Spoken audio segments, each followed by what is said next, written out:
Hello everybody, and welcome back to the channel for this week's safety recap.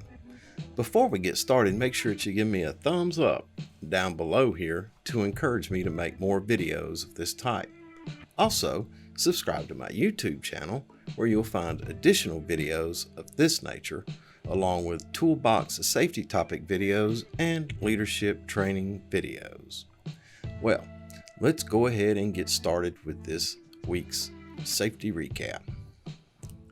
I had the opportunity to visit several job sites this past week and for the most part found things in good order.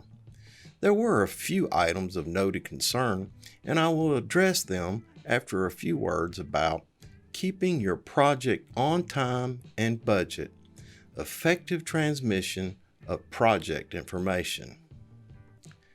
Have you effectively communicated the project task or scope of work to the team who will be performing the work? Do they understand how their scope of work impacts the overall project? Are they fully prepared in manpower and material for the task to be completed in the allotted time frame? Have you arranged for, or do they have, the proper and necessary machinery and/or equipment? Have you effectively described the means and methods in which they are to perform the work? What are the particular hazards associated with the task?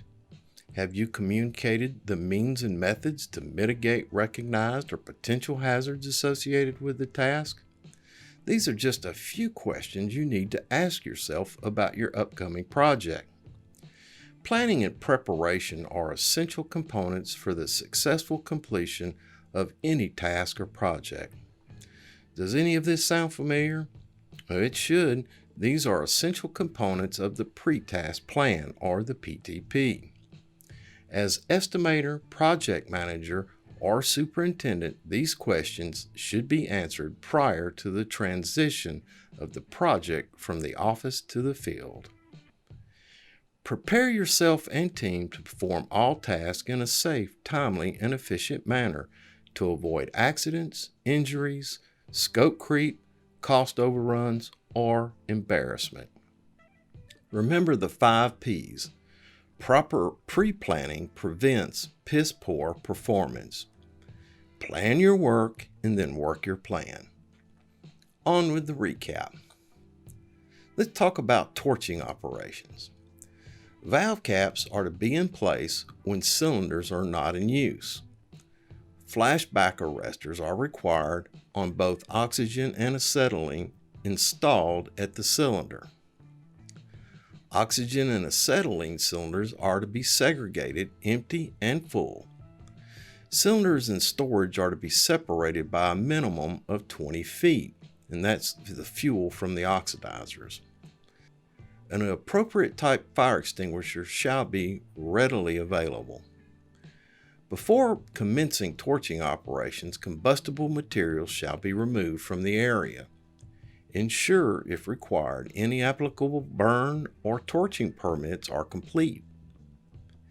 Proper PPE for torching operations includes burn jacket, gloves, number 5 shaded glasses or face shield, both eye and face protection, respiratory protection, and hearing protection.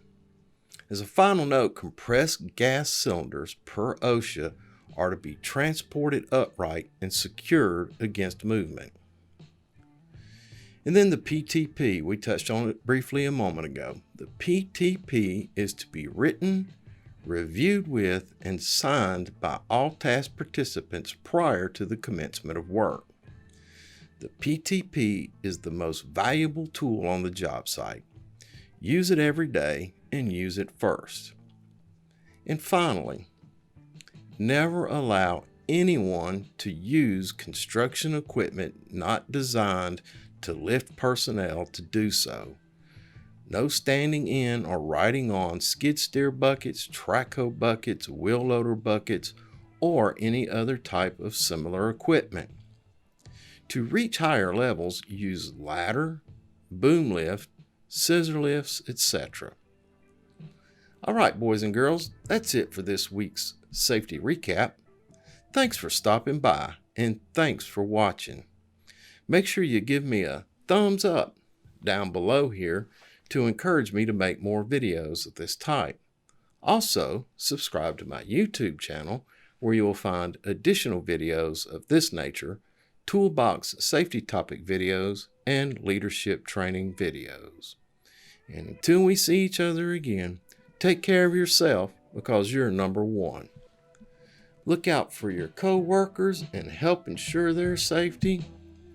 Have a grateful day. And remember, I will see you in the field.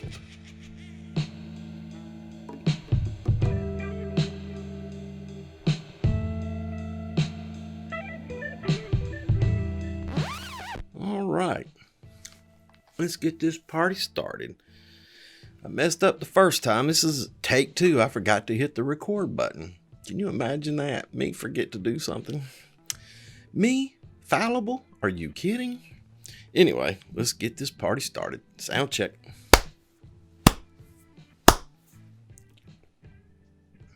An appropriate type fire extinguisher shall be readily available before commencing to... All right.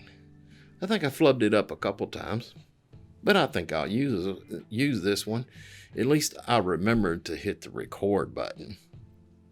Anyway, thanks for watching. Have a grateful day. And if you watch to the very end, I'll put in a Easter egg or two at the end.